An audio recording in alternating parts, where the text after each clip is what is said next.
When games try to combine multiple different genres into one, it can be hit or miss, but Vostok Inc. tries to do just that. But is this the kind of stock you should be buying right now, or is the stock on this quickly crashing?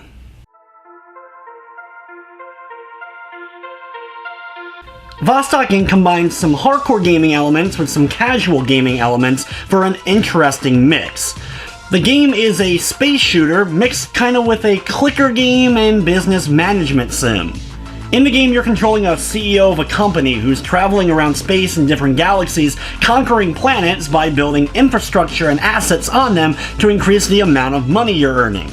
How this works is you fly your ship from planet to planet, land, and then have to build your buildings, and it works very similar to a clicker style of game, where when you build something, you'll start to earn a certain amount of money per second.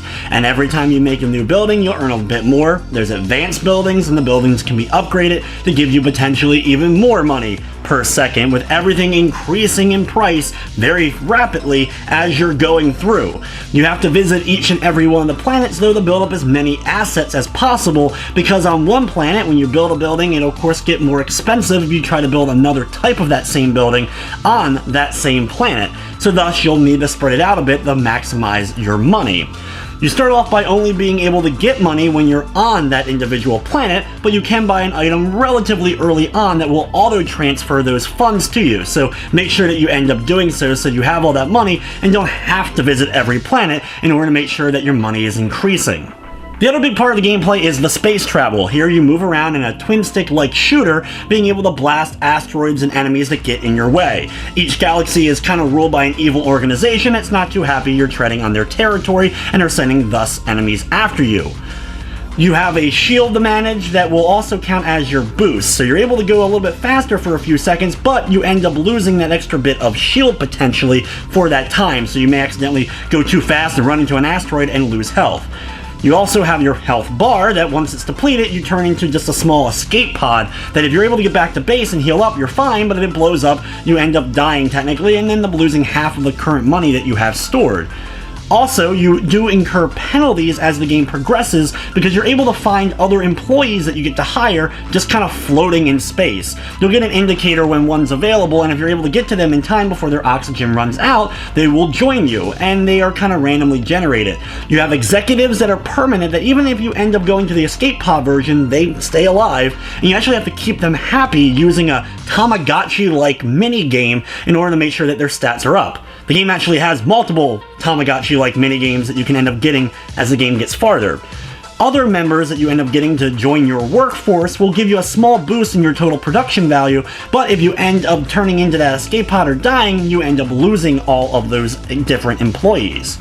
The game itself can be a slow grind because you will be going from planet to planet trying to make the most out of each asset that you're able to build and keep building up those funds. After you build enough and really tick off whoever's currently running that galaxy, you will unlock a boss fight. Going to a certain spot, you'll engage in that boss encounter and have to deal with them. Once you defeat the boss, you can then travel to the next galaxy. So on and so forth, increasing the amount of money that you're potentially able to earn, but also of course increasing the difficulty of things as you go.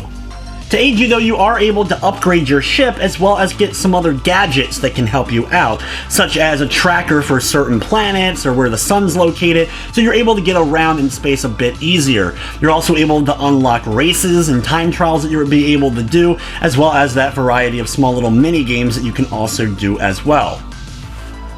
The game potentially has a lot of hours that you can put into it, but you have to get addicted to that style of gameplay. If you're not a fan of like the clicker style of progression as far as building that money up and just gradually waiting for it to slowly fill up, then buy the next thing and so on and so forth, you're probably not going to really end up liking the game all that much. The whole space combat is cool, but it's just kind of a nice addition as the core gameplay is still pretty much exploring the planets and trying to build up those assets. The game does have an 80s vibe to it, so if you're into that aesthetic like I am, you'll probably enjoy that, though I will say the assistant Jimmy is extremely annoying. He does give you your tutorial and the story is kind of told through him, however he constantly is chiming in with just useless knowledge, facts that you already know, or little pop culture references that he just keeps doing over and over again. He also has kind of a gibberish sound effect that plays anytime he talks, and it's so annoying that I had to turn down the volume for the sound effects while I played. From the technical side of things, though, the game ran smoothly. I didn't run into major glitching, crashing, or slowdown of any sort. VOS Stock Inc. is available now on the Xbox One, PC, and PS4 for $14.99. It does not have a full trophy list or a platinum, unfortunately.